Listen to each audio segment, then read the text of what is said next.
Where's the striker? Sign the striker. Why haven't you signed a striker yet? Why is Gyökeres not signed yet? Sign him up. Just pay the money. Sign the striker. Please, just for the love of all that's good in this world, get this done as quick and as simply and as fast as possible.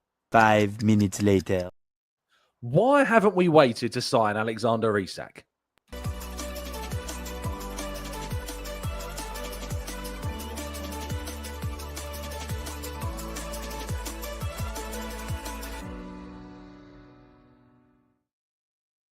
Hello and welcome to the Gooner Talk, back again with you guys and girls on another episode of what is our Arsenal Transfer Show. Joining you every single morning at 8 a.m. UK time. Thank you so much as always for joining me and making this a part of your morning routines. It is greatly appreciated. I hope you're doing good. I hope you're doing well. I hope you've had a really, really good start to your week. I hope you've had a good midpoint. You're past Tuesday. That's a good thing. We want to be past Tuesday. We don't want to be worrying about that horrible day of the week where nothing good ever happens. And yesterday were a particularly amazing day for Arsenal news, and instead it kind of sparked hysteria, if anything, and the composure that's always so present in the Arsenal fan base was really tested yesterday. And I'm so glad that absolutely nobody fell into the trap of panicking and worrying and saying silly things. No one did that, did they?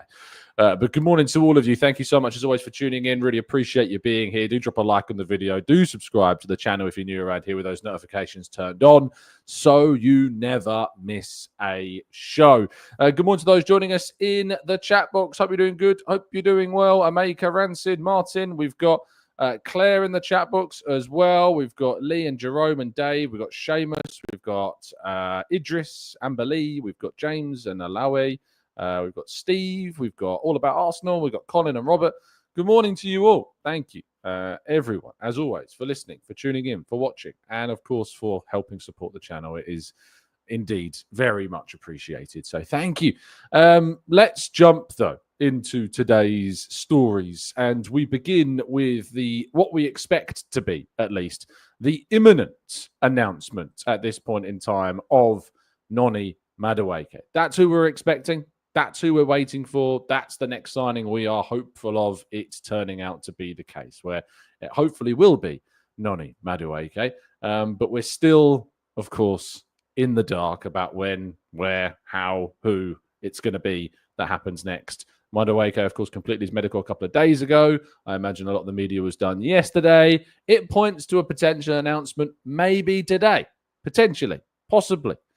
We might get that announcement today. Of course, Cristhian Mosquera as well is also expected to be announced very, very soon. And reports are that the Valencia boss has been left fuming. Jordan Davies of The Sun reporting yesterday that Atletico Madrid were priced out of a move last summer around £26 million. Arsenal, with 1 year remaining on the players' deal in Valencia, have swooped in and exploited that situation with Andrea Berta as, of course, their sporting director, and have got him at a cut price deal, just around £15 million.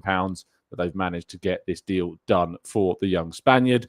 And yes, the Valencia boss is thought to be absolutely ridiculously fuming about this, about how Valencia have allowed this to happen, that they've lost their best defender for such a small amount of money, and they just are finding themselves baffled as to having been in this situation. So he is gutted to lose his best, basically his best asset, and for such a small amount of money as well.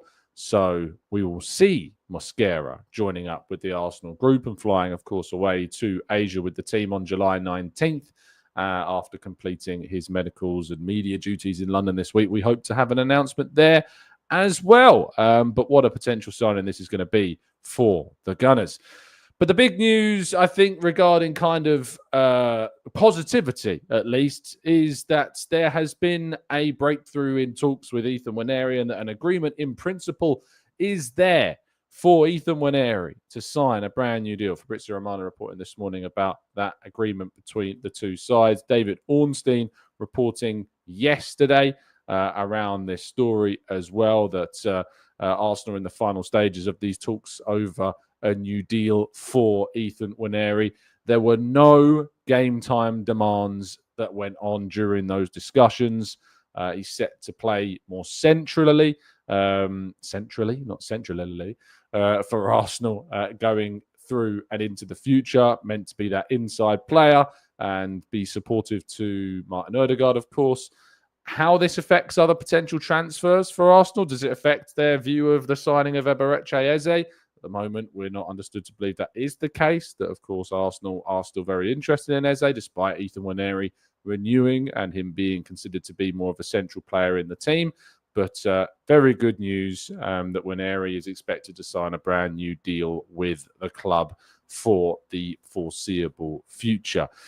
The deal, though, for Viktor Gyokeres is still in a state of nearly being closed. And, of course, this remains a story that I think has got pretty much everybody on edge at this point. Everyone's kind of like, where is he? Why is he not signed up yet? Is there problems with the deal? Well, Nuno Farinha of CNN Portugal, who of all of the Portuguese outlets have probably been the best when it comes to kind of the most accurate reporting, because there's been some really chaotic, just, what's the right term? I guess volatile reports. Ebola and The Record have both been kind of suggesting for weeks that this deal is close to collapse, and it's been causing a lot of hysteria among Arsenal fans. It's not been the case. It's not a point where it's close to collapse. There's been no suggestions on credible side of things that is the case. But Nuno Farinha of CNN Portugal, he, of course, was the guy that kind of had the story around the first meeting between the clubs and the players' agents. He has said that the deal is close to being finalised now, and that Arsenal want 3 million euros that are easily achievable and 7 million euros that are somewhat a bit more difficult. But that there is more so that Sporting apparently want like 5 million to be easily attainable, and then 5 perhaps less easily obtainable. And it's difficult because Sporting want most of that guaranteed. They want the 10 million euro add-ons on top of the 63.5 million euros to be basically on top of the 63, so it becomes a 73.5 million euro deal. It basically makes it that they're not even add-ons, that they're just basically guaranteed and to be received at a later date. Arsenal, of course, believe that's not how these deals are done and not how these deals should be done. And as a result, they are, of course, trying to get the best deal possible. Fans will keep saying they just need to pay the money, get it done. This is why, the reason why Arsenal have been patient, the reason why Arsenal have been able to get this deal to the point that it is now at a player of this level potentially coming in for like 55 million quid, is because they are being shrewd negotiators. And they are getting this deal done gradually for a very, very, very good fee indeed. Much less than what other clubs might be paying for their respective players, of course, as well. And that is where it leads into what took the world of sport by storm yesterday, as reports emerged that Liverpool are and intend to make an approach for Alexander Isak. Of course, long-term Arsenal transfer target. David Ornstein reporting that Liverpool make the approach to sign Isak from Newcastle. They have said, though, that there has been no formal bid yet, but are well aware that Newcastle have a stance that he is not for sale, but have communicated interest in the deal for the 25-year-old Sweden international for a deal potentially worth £120 million, if indeed that is the case. Now, Fabrizio Romano has added, of course, an extra element to this, which is, of course, that with Newcastle interested in Hugo Ekitike, if they decide to turn away any approach from Liverpool for Alexander Isak, that they themselves then, Liverpool, would move into the race to sign the young French international themselves, which gives Newcastle a little bit of a catch-22. They've already had a bid rejected by Frankfurt, who want even more money than the 80 million euros that's been suggested so far for the young Frenchman. And when you think about how much Arsenal might be getting, Gyökeres for the 73.5 million euros, including add-ons, Frankfurt have already turned down 80 million euros from Newcastle for Ekitike. It shows you how shrewd of a negotiation Arsenal have had with Sporting to get that price for Gyökeres, and that those continuation of talks are expected to reach kind of a conclusion soon. I think it would be wildly surprising if Isak does end up at Liverpool this summer. I'm not saying it's impossible. I'm not saying it won't happen, but I'm saying it would be a very big surprise if that indeed was the case. If it was the case that he would end up making that switch to Liverpool. It'd be very, very, very surprising indeed. But stranger things have happened, I guess. So there is always the potential. They've already spent, close to £200 million on Florian Wirtz and Jeremy Frimpong and Milos Kerkez, and they could end up spending another 120 on Isak. Of course, Luis Diaz is subject of interest from Bayern Munich. Liverpool have no intention of selling him, supposedly, but the player has asked to leave, and already a €68 million offer has been rejected by Liverpool for Diaz. I mean, that's a lot of money, for Luis Diaz. Luis Diaz is not getting any younger. He's 28 years of age now. But €68 million being turned down by Liverpool. They want more money, and Diaz wants to go. So it puts them in a bit of a difficult scenario.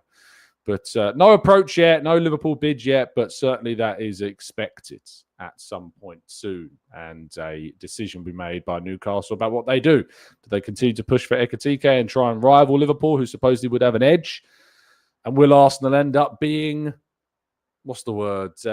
regretful of going so quickly for Gyökeres? We're going to talk about your feelings about this, and I assume plenty more, right after this.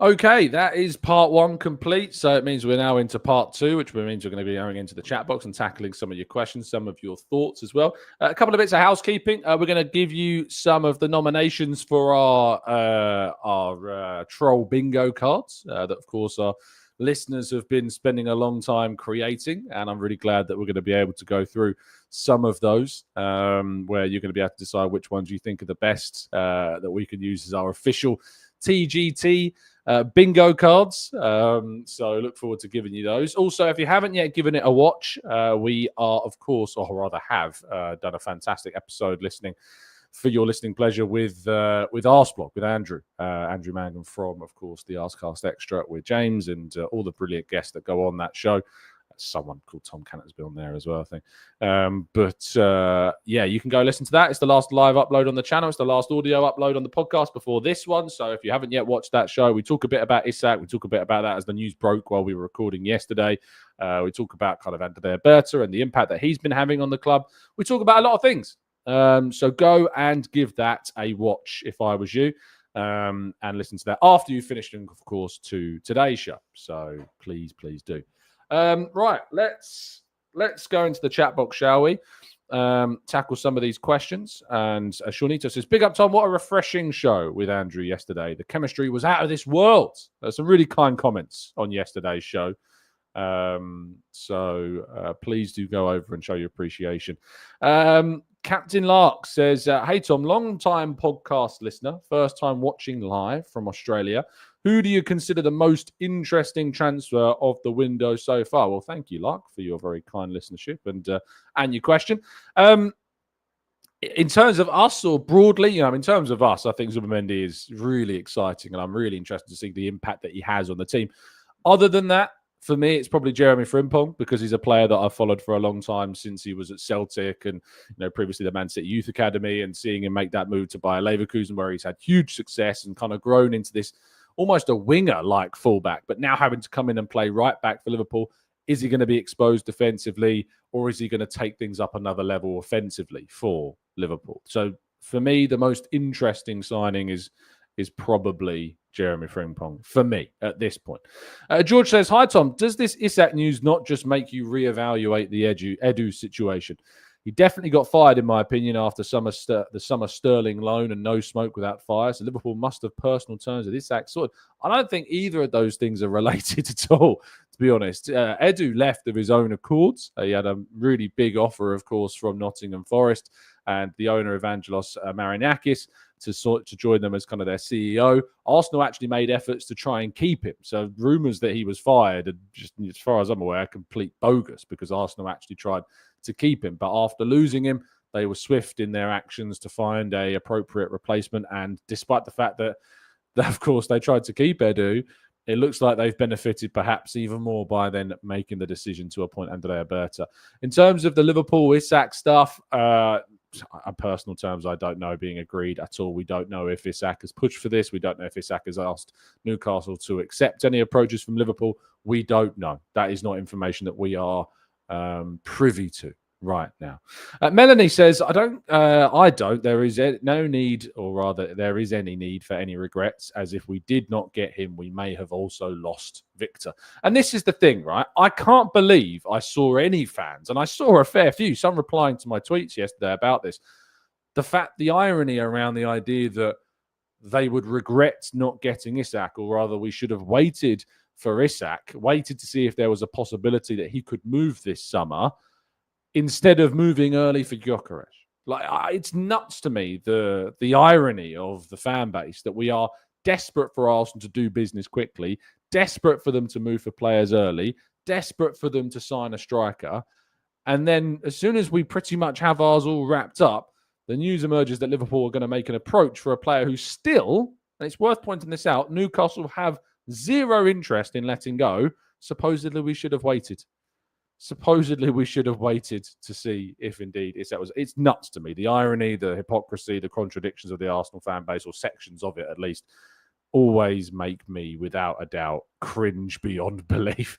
Adaba says, I think after last season we learned that we need quality and quantity, which is why I prefer the business that we have done as opposed to Isak and little else. And that's the thing. It's the idea that if you were to go out and sign Isak, we wouldn't be able to add the other players that we need, because it's such a huge sum of money for an individual player that we needed more this window. I said I wanted at least 6 signings during this window. I was surprised that we'd maybe be getting 7. Who knows? Maybe 8. Be a surprise if we did, but 7's definitely a possibility. And I really didn't think that was the case. If we'd have signed Isak for 120 plus, we would not have been able to bring in the volume of players that we, of course, know that we've needed to bring in during this window, of the level of the players, of course, that we've brought in during this window as well. Oz says, the different knock, I assume, have made a good video about the 3 terms of Isak's transfer. 1, Newcastle don't get Champions League. 2, the team buying should commit with high prices. And 3, Isak asked to go to that club as well. Obviously, Newcastle have got Champions League football, so they haven't got to worry about that. The high price that Isak would cost, and of course kind of Isak asking to leave, are all different factors that we don't know at this point in time on those last 2. But we do know that Newcastle do have Champions League football, which of course is in their favour of trying to keep hold of him. Aoife says Isak will never cost 120. I mean, he could end up costing obviously more than that. More money than that would be quite the fee. Paul says, Tom, has any evidence of you not believing Berta was the right person for the job been offered up yet? No. James is a busy man and he's got a son to look after. No. The honest answer is no, not yet. He said he's going to look for it. He just hasn't had the time yet. I don't believe him. It's not real. It was never real. It never happened. Michaela says, do you think there is a gulf in ambition with ourselves, City and Liverpool? It definitely seems that way. In what sense, Michaela? Because when you look at the ambition of Arsenal, we look to be, for the second time in 3 summers, breaking our own record in terms of transfers. That in itself shows you the ambition that Arsenal have to go and get the players. Not only that, but look at the players we're linked to. Gyökeres, 27. Eze, 26, turning 27. These are players that are in their prime of their careers right now. Norgard, 31. Kepa, 30. These are players that are meant to come in and make an impact now. Zubimendi, 26. These are players that are going to come in to have an immediate impact. That's ambition. They've not gone for youth. They've not gone for the development projects. They've gone for players that are going to have an impact now, not in the future. Number 1 lover says, Tom, what's your preferred position for Nwaneri? Is he big enough to play through the middle? I think the attacking midfield role for me, and potentially an 8, that is easily the best role for him. Oh, Anthony's commented, oh no, I'm scared. Anthony says, Tom, so now Liverpool are interested in Rodrigo. Everyone is fearful that we won't get Eze. So do you think that we're spending so much on Noni has hurt our chances to get a winger? I'd go for Leao.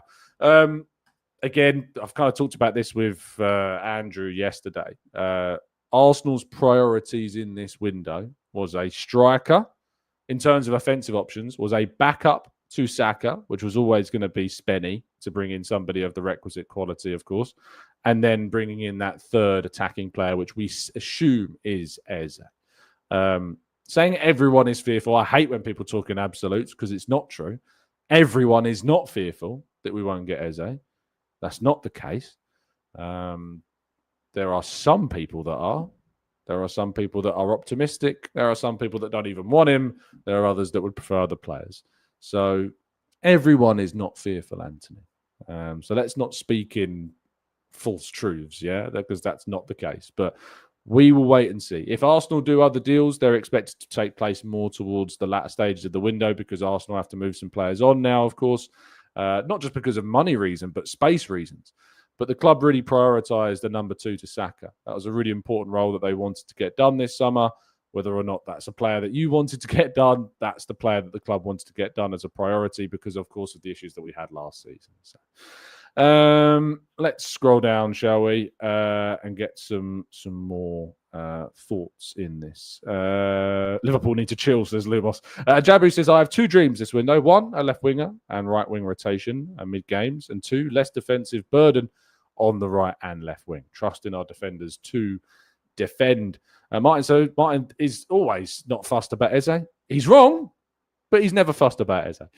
Avanab says, I'm fearful that Liverpool will get Isak and Rodrigo, both of them, and that's at least 2 more titles. I mean, you've not won them yet. Arsenal have done this business, and no one's saying Arsenal have won anything. So it's always, I find it always so strange. You look at the kind of the business other clubs doing. They're like, well, they're winning the title. Arsenal do loads of really good business, and then it's like, well, they haven't won anything yet. It's one rule for one club, another rule for another. Paul says, I'm optimistic that we'll get Eze. Definitely not fearful. Anko says, everyone, I'm chilling. So, Anthony, there you go. Everyone is not fearful, mate, as evidenced by the people in our chat box. Neil says, do you think Gyökeres breaking up with his girlfriend is in at all indicative, that's a hard sentence today, of his commitment towards the club? No, I have no idea his personal life, Neil. I have no idea what that has to do with his move to Arsenal. None at all. Reece says, Tom, do you think Martinelli can still be developed? He does kind of look like a bit of a headless chicken at times. I hope so, but it's been a couple of seasons where his game hasn't necessarily refined. So a lot more is needed, maybe. Lewis Skelly's development, maybe Martin Zubimendi's introduction, maybe Gyökeres' introduction, without a doubt, we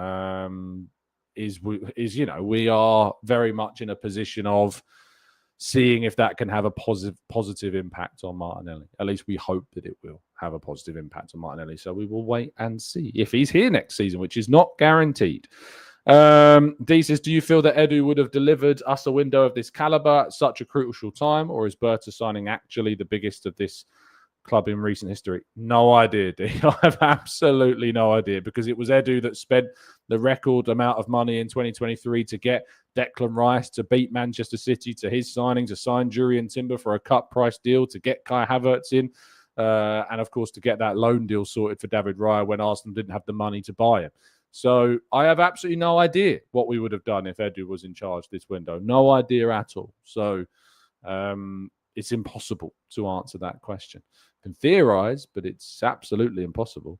Jove says, the Eze discussion with Andrew was very interesting. Very good player to have, but where is he going to play? Bringing in chaos in our team is such an important add-on, though. Absolutely. Gunnar says, Eze is not a winger, and Rodrigo is only better than Martinelli on online opinions, not facts. In fact, Saka is not even better than Martinelli if comparing games played for goals and assists. Over the course of their careers, I'd be surprised if that's the case, Gunners, but I'd love to see the numbers that support that theory. I really, really would. Alex says, Eze is a must for me in this window. I don't see us getting Rodrigo. If it's possible that Trossard goes, we need to get a replacement in. I think if one of Trossard or Martinelli leaves, Arsenal absolutely have to go and get a winger, a left-sided player. And Eze can play there, so maybe they will see Eze as that replacement. But they have to go and get a player if that happens. At the moment, we have 2 left wingers still here. Martinelli and Trossard of a very good level. And, of course, if we can add an Eze to that, if we can add, Gyökeres as well, of course. And we have done with Madueke, we've added and reinforced that forward line. And says, Tom, there is doubt within the fan base that we won't. Okay, so we've worked out.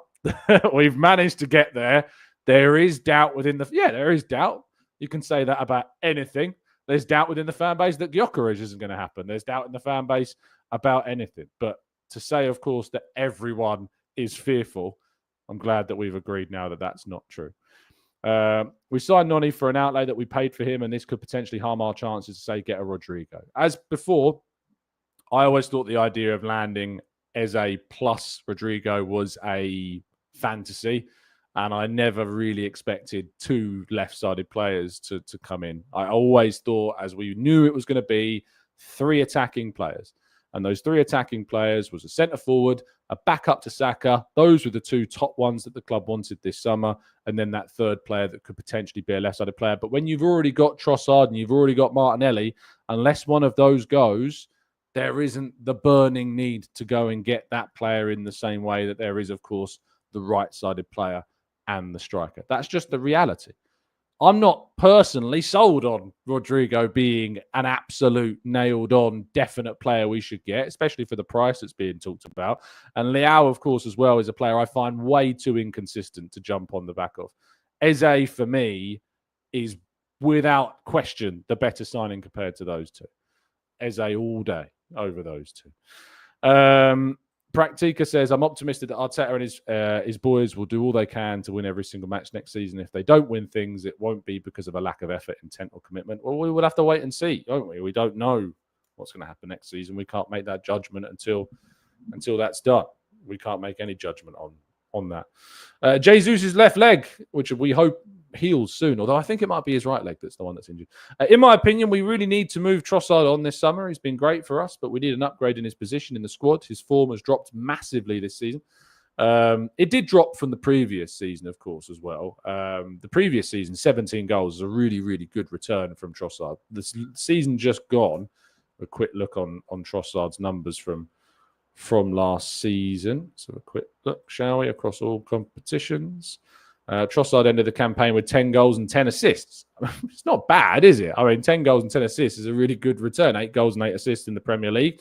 So even though he wasn't necessarily playing, week in, week out, starting every single game, he still had a very, very decent return. He played 2,551 minutes. Divide that by 16. He was getting a goal contribution less than one every 2 games. So even though we say that his level dropped considerably, he was still returning a goal or an assist every other game, less quicker than every other game. So if he does move on, we need obviously a club to come in for him to create that. But people get obsessed with brand new toys and shiny new things and wanting the next thing, of course. But the priorities this summer were in the areas where we didn't have the depth. Obviously, at left wing, we have options right now. Would I like better? Of course. I'm not going to turn down the idea of wanting better than what we've already got. But that's obviously not a priority as opposed to positions like centre forward and on the right where we don't have that same level of depth that already exists for us on the left-hand side. Gary says, looking at Isak with envy when we have Gyökeres is like having a gorgeous girlfriend and still having eyes for another. It's immature and reflects on individuals' low self-worth than anything else. Gary's going in hard this morning. Luke says, Leao is so bad. He's in single-digit percentiles for things Arteta holds in high regard, and he is inconsistent as well.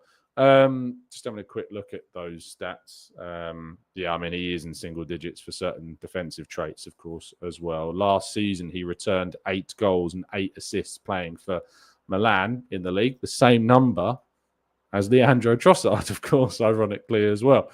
So the desperation for Leao to come in after putting in a what would be described as a easier league to score in than the Premier League. He's put in the same numbers as Trossard has. Anthony says we need to sell either Trossard or Martinelli and bring in either Leao or Rodrigo. I don't think the need is the right word for me. To say we need to do that, I don't think we need to do that. I think if Arsenal could sell one of Trossard or Martinelli and it enabled you to bring in a Rodrigo, it would improve us a bit, but I wouldn't necessarily think it improves us like wildly. Like I don't look at it as a transformative signing like I do an Eze or a Gyökeres necessarily to a degree, but definitely a player like Zubimendi, of course, as well. So I don't think the need is there, but also you need to have somebody to buy those players. You need to have somebody to come in and actually offer you the money for those players. And right now, We don't have anyone coming in to offer us the money for those players. There's interest in those players, but that's not formalized into anything at this point in time. And that leans into the Madueke stuff. The whole idea of if we hadn't have signed Madueke for what we paid, we could go and sign Rodrigo. It's not true, because the only way that we go and sign a Rodrigo is if one of Martinelli or Trossard goes. And so far, neither of them have gone. Neither of them have had an offer made for them. And so at this point in time, you can't wait. You can't wait until one of that maybe happens to save money for that signing when we know that we need to bring in depth for Saka's role. We had to go and get that role sorted this summer, and obviously Arsenal have done that. They've paid more than I would have wanted, but that is the market rate for players of that position, of that level in the Premier League at this point in time. LMS says we need someone who can replicate Saka's productivity on the left side. That side has been poor in terms of output. Again, if you know who that is, great. I don't know if Rodrigo can do that. I don't know if Eze can do that, but I know for me, Eze is the one I'd prefer over the two. Matchy says, Tom, do you think Gyökeres breaking up with his girlfriend means that we're more likely to sign Eze? These are the questions we live for. TG says, who is going to play more games in the season, Gyökeres or Isak? One will miss games through injury. Well, you'd assume it would be Gyökeres, wouldn't you? Because Isak's injury record, having missed 40 games for club and country in the last, since 2022 when he signed, you know, that would point towards him more than Gyökeres, having those games missed. And it says, Tom, in my opinion, we need to sell Trossard. It's time to reinvest. Yeah, and that's fine. You know, a lot of people feel that way, mate. But how? How is the question? Needing to sell players doesn't mean that you can sell players. You need the teams to come in for them. You need them to offer the right amount of money for them. It's not as easy as just saying, yeah, we need to offload this guy. At the moment, we haven't offloaded anyone of anything of note. And we're lauding Andrea Berta rightly for his work. But so far, outgoings, done nothing. We've got Nelson, we've got Vieira, we've got Lokonga.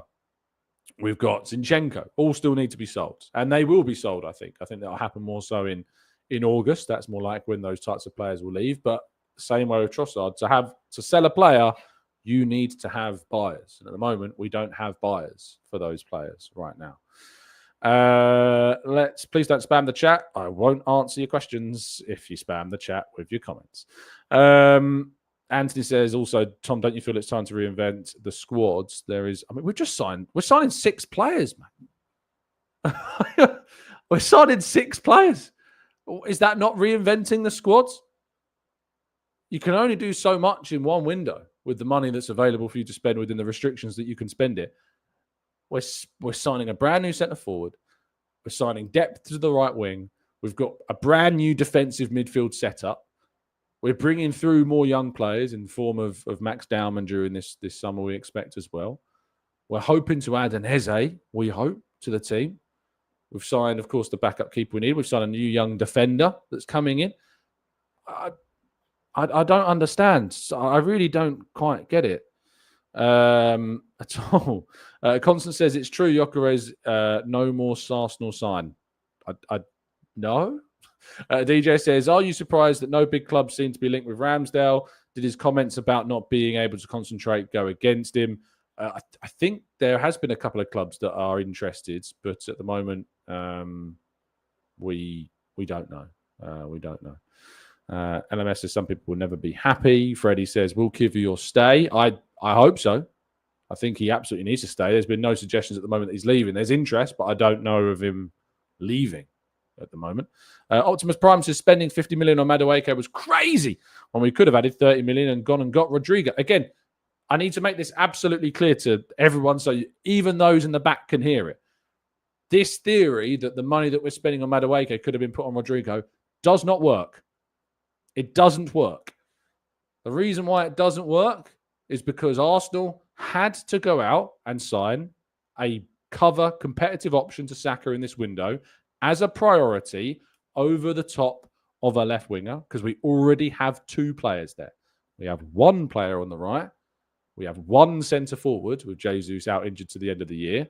Those 2 positions are priority and you have to go and spend the money to get those players in. The going rate for a right winger of Premier League quality that we have gone for And you look at the deals for Kudus, you look at the deal for Gittins, you look at the deal for Elanga, you look at the deals for Morgan Gibbs-White, if that's not happening anymore. You look at the potential money for Mbeumo. Arsenal have gone and spent the money on that player in Madueke to get that depth there. Now, if one of Trossard, if one of Martinelli goes, that's when you then reinvest. And Arsenal will have more money to then reinvest in that position because they would have sold one of those two players. Nwaneri is not the right winger. He is seen as a central player.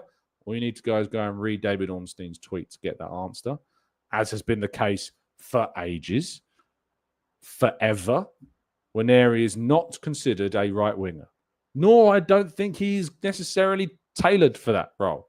I don't think his skill set is about that right wing role, personally. I think he is much more of an internal player than an external player, just from the way that he's played. I mean, I looked at his performance at the end of last season on the right wing, and all I could think of is that he's so isolated, and I think he needs to be more involved in the play, more internally. So he is not that. You can't drop from Saka down to an 18-year-old and expect him to carry you through if Saka's not there.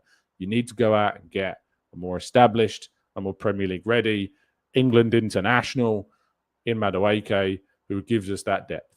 But the money that we've spent on him is irrelevant regarding a left wing signing, because if you are to get a left wing signing in, you are going to go and sell one of the two that we already have, which gives you the money to then spend. You can't sign Rodrigo and add a third left-sided player before you spend money on a player that we need to go and add the second option at the right-hand side. That's bad squad building.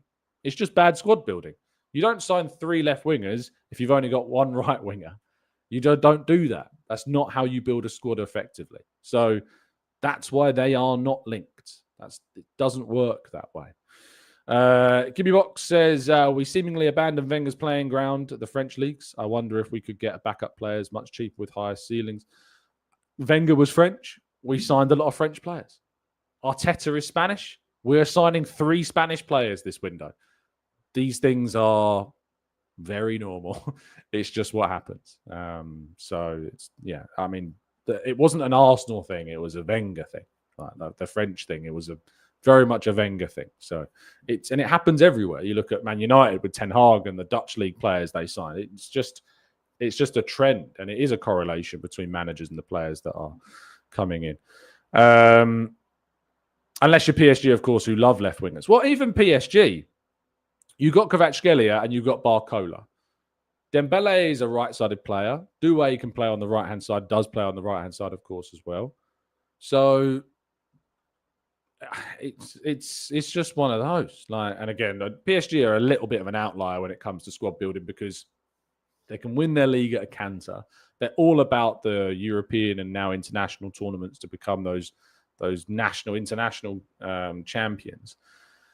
So PSG are always something of an outlier when it comes to kind of making those comparisons because of the league that they dominate and should win every single year.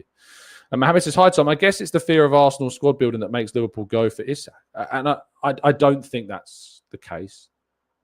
Unfortunately, Liverpool are in a very, very difficult situation because they have sadly lost in unbelievably sad circumstances one of their players. And Diogo Jota's loss it's horrible that this is like a conversation. It's horrible that this is even a discussion. And it takes all the emotion, all of what's right out of that whole scenario. But the world still turns. Sport still goes on. And Liverpool have lost a player and as a result are responding to that, because if they don't get Isak, they look like they could go for Hugo Ekitike. Darwin Nunez could be on the way out this summer. And, it's really sad. We have to talk about it because it's just the reality that it is. But they can't go into the season, without having that depth, without having those players there, and losing a player in such circumstances is difficult on so many levels, and it's so sad. But yeah, the world still turns, the sport still goes on, and you have to react and respond. If it happened to an Arsenal player, we would expect Arsenal to still respond. And that's incredibly sad, but it is just the reality of the situation, of course. Samuel says, Tom, do you think Liverpool will get any special dispensation financially? I don't know. I dare not even think about asking that question, to be honest. I wouldn't think so, but I don't know what the rules are. I don't know what the laws are. Obviously, sometimes when players, like when a youth player leaves, and when a youth player leaves, you get something called compensation at times based upon the value of that player, the amount of games they've played. I don't know if there's insurance. I don't know if that's covered. You know, some like the life insurance. I don't know if clubs invest in these sorts of things. If these things can happen, it's impossible to know. I don't know is the honest answer. So it's impossible to be able to answer the question accurately because I don't know. I know why you've asked it, and I don't blame you for asking it, but it's impossible, to think about that. Kirill, who already has gifted a membership to a listener of ours today, has also dropped in a super chat to say, Tom, I'm so sick and tired of favourite positions. Miles Lewis-Skelly is no left back either, nor is Marino a striker. Players play where the manager wants to play them. And then this is true, Arteta would say that we don't play 4-3-3. We all believe that we play 4-3-3, and I think that we do play 4-3-3, but he will not say that we play 4-3-3. He will say that we play loads of different positions, loads of different formations. I think, remember a press conference where he turned around and said we play over 100 formations in one game. So it's impossible to know who plays where and what their most natural best position is because there is structures and changes and fluidity to everything that we do. It's as simple as that. And it's not simple at all. Patrick says, where do these messages from the club come from? This summer we're being told that Arteta sees Ethan as a central option, but when Ødegaard was injured last year, he didn't play him there because he was 17, Patrick, turning 18. And to replace the club captain in that role, Arteta felt it was more appropriate to play Leandro Trossard there instead.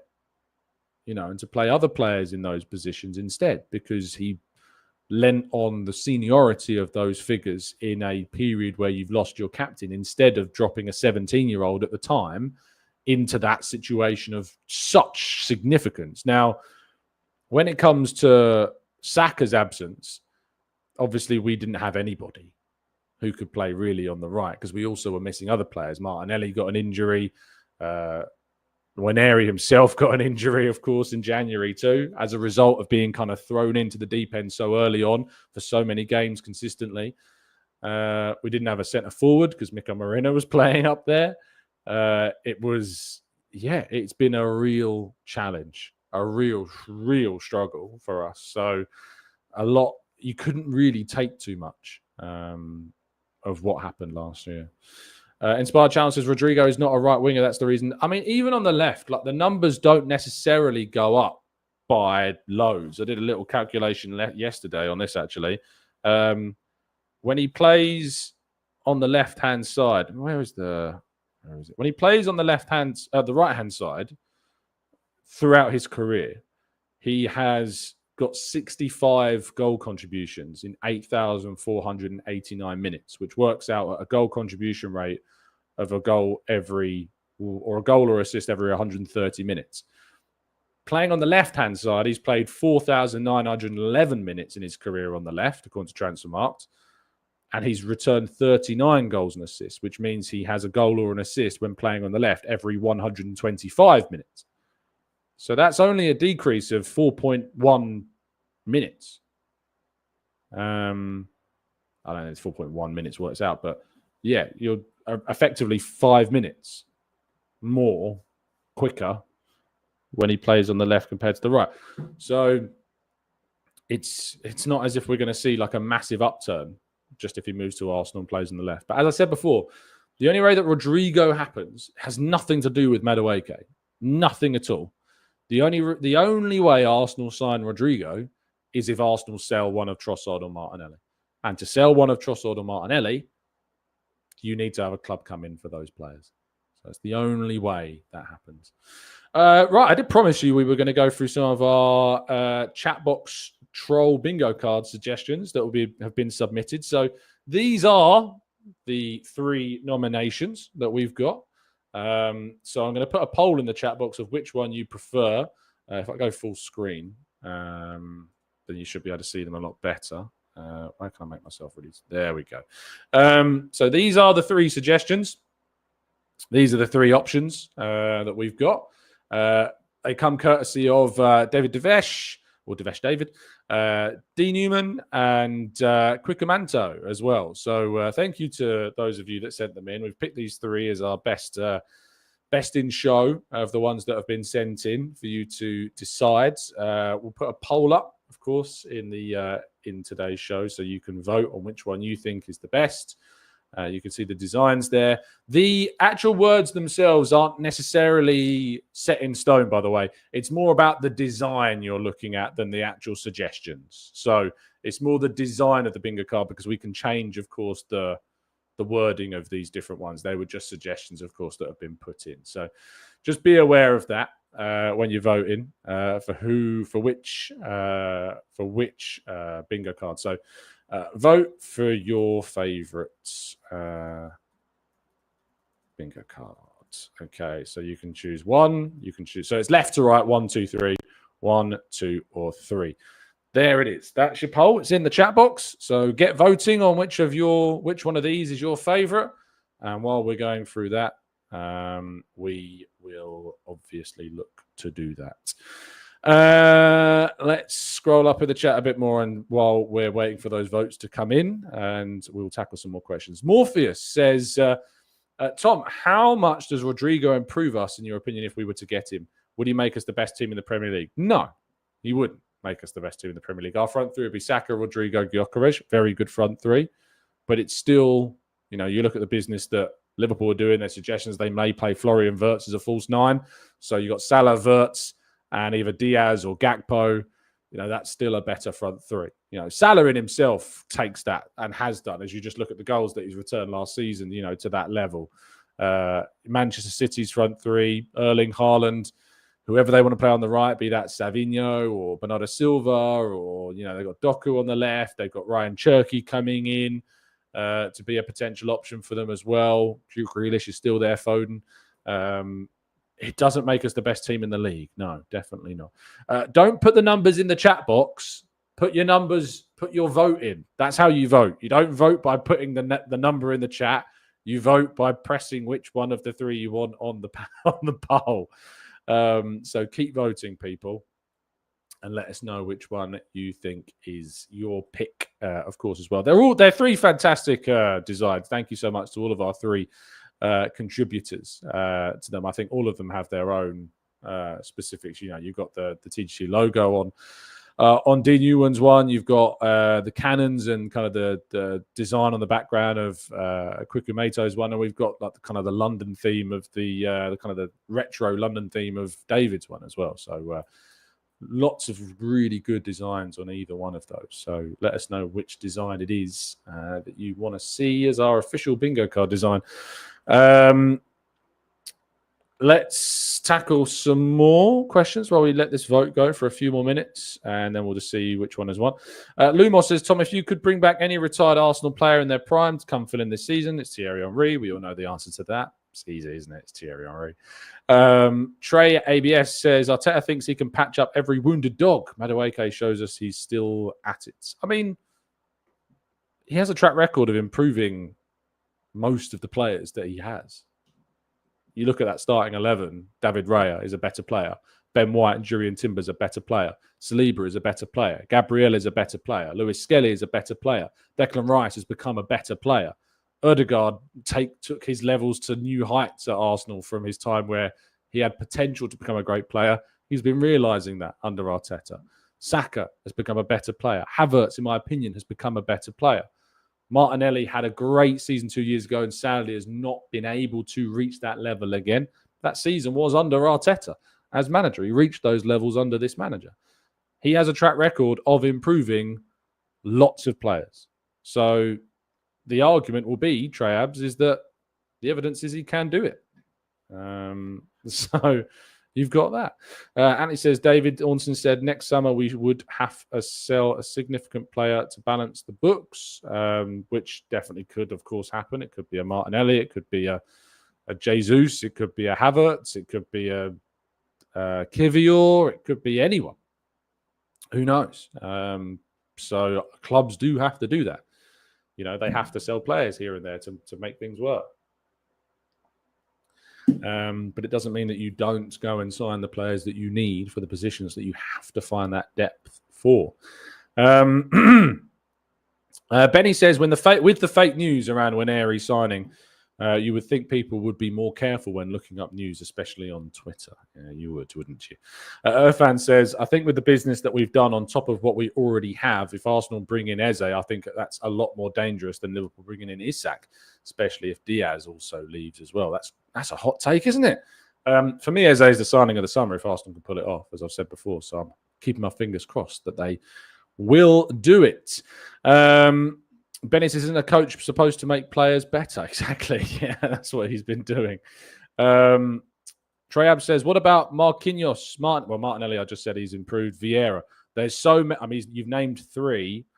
Matt Winyos, I don't know who that is. I assume it's Marquinhos, who was a €2 million signing, who never really played for us. There's so many. Sesko would have been just another wait and see. Well, Sesko's not here, mate.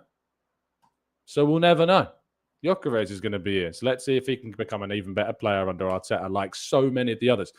Just remember that I said about 10, 11, 12 players. You've come back with 2.5. So I don't think you're winning.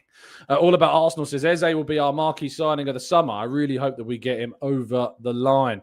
Man M says, nope, Rodrigo would be the signing of the summer. Well, we differ. I personally think it would be Eze. Eze is the player who's got 2 double-digit league seasons in terms of goals. Rodrigo hasn't got that, and he's doing it in a tougher league for a more challenging team. So, for me, it's Eze all day long.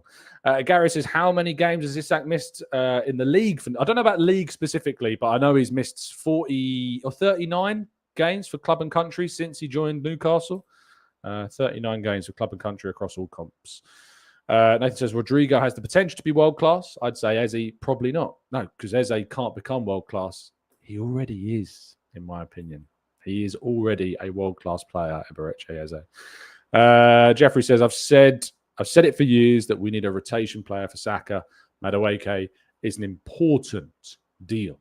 Absolutely, Jeffrey. You're spot on, mate. Chris says, I'm calm on Isak at the moment. I reckon Berta will do his thing when we meet for pre-season for a move next season. If Isak doesn't sign, Liverpool could end up with neither Ekitike or Isak yet. Yeah, isn't it funny? Like when Arsenal are linked to players, when Arsenal are linked to a player, it's if they sign, if we get them done, we might not get them done.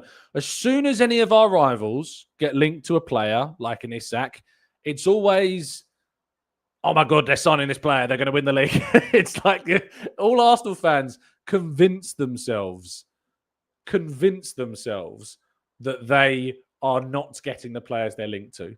But if any of your rivals get linked to a player, we convince ourselves that they're definitely going. That's just how it works. That's how the brain works of an Arsenal fan. It's just what happens. Most, I'd say, to be clear, most Arsenal fans would be in that category. Because I see it every day in my chat box. I see it every day on social media. The majority of fans I see have that point of view.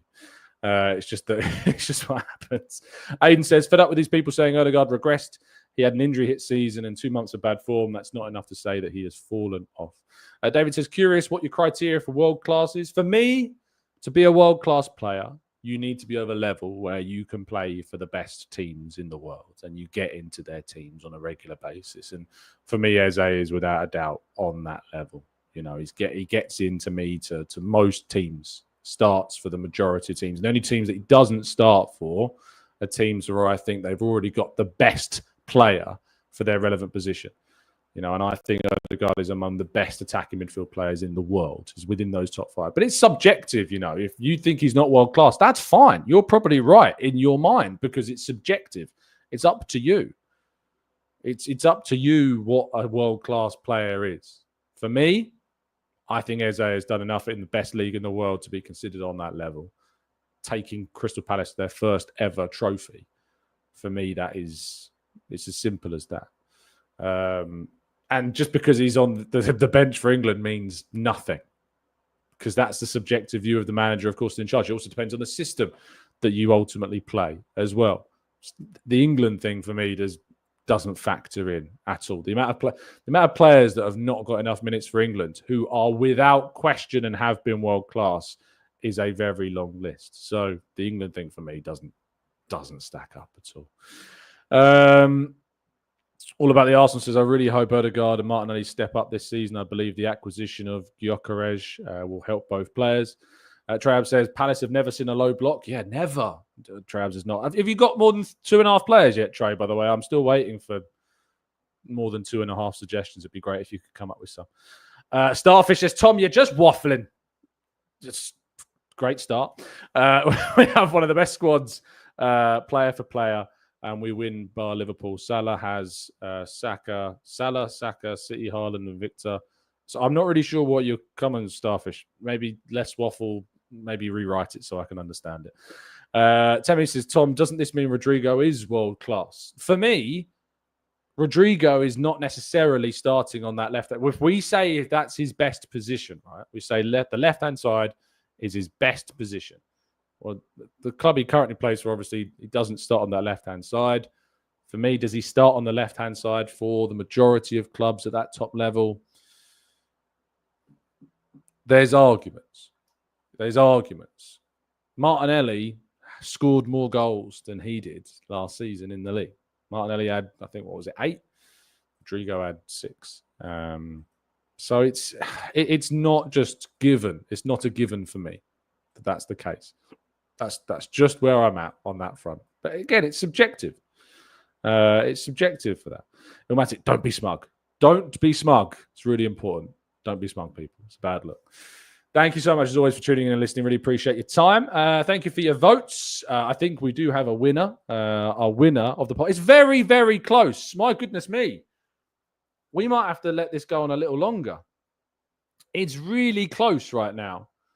So every single one of these currently is in the 30%. That's nuts. That's crazy.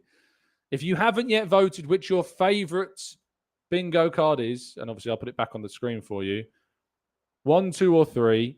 These are your choices, left or right, 1, 2, or 3. I'll let the poll go for a couple more minutes and then I'll end it.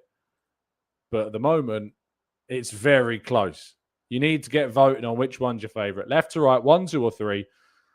Each one of these is on 30-something%. Really, really tight. You've got to get this split at the moment. We've got a split vote between 1 and 3, and 2 is only 2% behind. It's really close. At the moment, it's split between 1 and 3. 3 has currently got a slight lead according to this thing I've got coming up, even though it's on the same percentage. It's at the moment, it's in the slight lead. So now it's 1, now it's 3. It's going back and forth. Keep voting, people. If you haven't yet voted on our poll, please keep voting. Because at the moment, we do not have a clear winner at this point in time. So keep voting. We'll go for a couple more minutes and we'll see if we can get a clear winner. But at the moment, it's right. Nathan says, stop making excuses, Tom, and pick one. That is a genius comment. But we're still waiting for a clear winner. As soon as the clock hits 9 o'clock, I'll be ending the poll, and whatever has won at that time will be the official winner. That's the fairest way to do it. So keep voting. You've got a few seconds left to keep voting. And we will have our winner very, very shortly. But it's so close between all of you. 8:59. The clock still not has struck. 9 o'clock. We're still waiting for this clock to tick down to find out who indeed will be the winner of our TGT official bingo cards. But it shows you the quality of the work that's been done that there is such a split vote on all 3 of these. 9 o'clock is here. We've ended the poll. And the winner of the poll is number 3 with 34% of the vote. Kwikumeto, you have won with 34% of the vote. In second place was number 1 with 33% of the vote. And number 2, of course, by David D. New One, with 31%. You, all 3 of you, can be incredibly proud. It's great to see that there was such a close vote on this front. of all three. So thank you to all of you who voted. Congratulations to Kwiku Mate. I'll be in touch with you soon. I'll be in touch with the others as well to say thank you as well again for your contributions. But that was really close. We want a title race next season that's like that. Please, that'd be great if we could have that. But thank you to everyone that's voted. Thank you for everyone that's listened. Really appreciate your time. We will be putting together that officially as a card and probably getting a load of those printed at some point to be our official TGT bingo cards. Right. Thank you so much for listening. I will speak to you, of course, tomorrow morning, bright and early, 8 a.m. as usual. Stay safe, stay well, stay happy and respectful. Go back and listen to my chat with Andrew yesterday. Of course, Ars blog. Go back and listen to that if you've not yet given it a watch. And as always, up the Arsenal.